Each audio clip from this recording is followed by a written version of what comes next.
Zimbabwe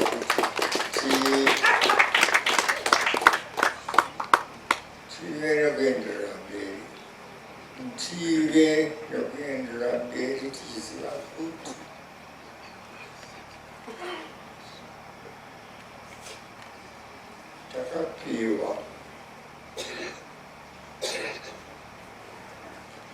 takapiwa nyama iyi ichinzi haisi yenyu kana ndakuida ndinoitora muridzi wayo. Nesu tinobva tada kuti tirarame naripo yese kwete. Kana wapiwa mazuva seakapiwa mai, seandinawo aya ndakapiwawo, unotenga uchitengesesa.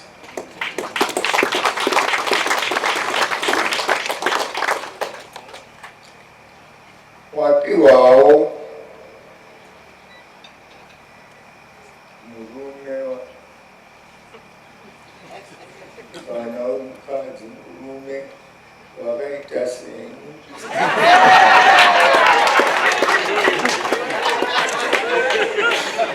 wakaita sagrisi vatanga nemurume wakaita senyu nobva vati kune mhuri yakasimba, inonzi mhuri yakasimba. Mwana yeyu Yesu handina kumbomuti pinda mupolitics, ndaitoti yese kana handazi dzangu handaidaro ndaiti ukapinda unopinda uchiziva kuti umu makaoma mune zvamuwo.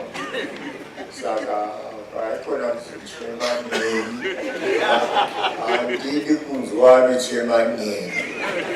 Saka handidi kuti ndizonzi ndimi makandikwezva muchindipinda. Sarudza kana wada kupinda. Saka vese ndaidaro kana iri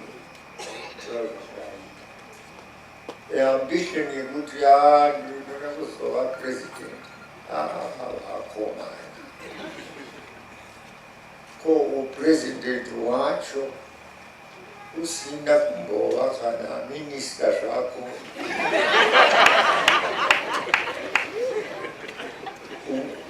unenge wawajambira sei? Zvinotoda gwara kaunototinga vatevera gwara. Waimbowo minista wanga uri member yeparliament ivo.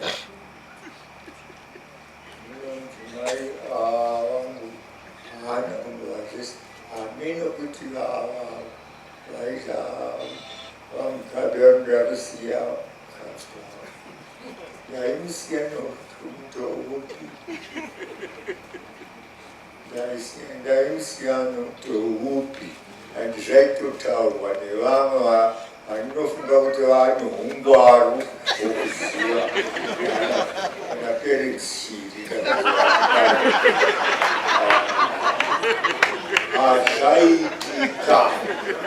hazvaitika wandakanga ndati uyu ndiye wandikaita rekomendi sekeramai.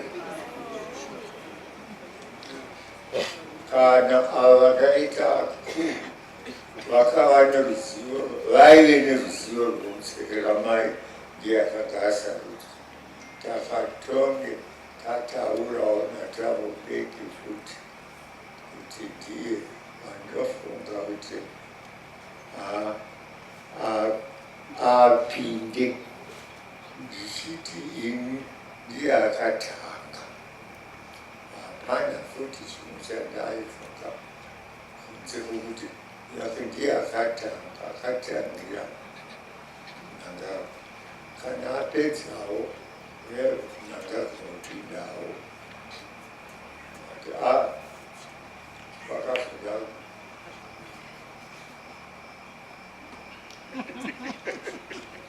kusvepukira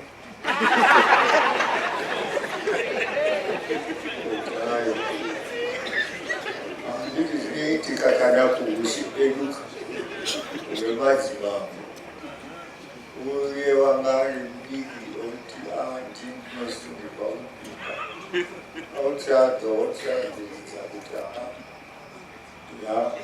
ndini ndakanzina baba unazonenge wakati vanoti hausiri wega mukuru saka ndo zvakaitika izvo. Well, tinoti izvo ndo zvakaitika. It's past now.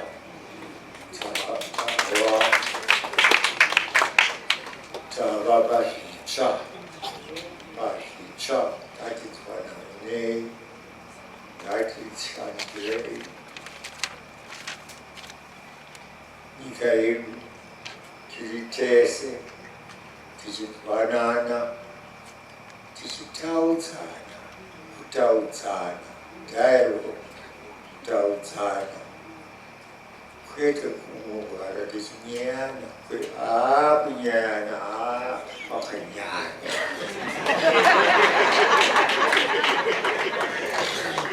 tambodaita muzviregerera izvo tive vanhu vari pachokwa ndingatini.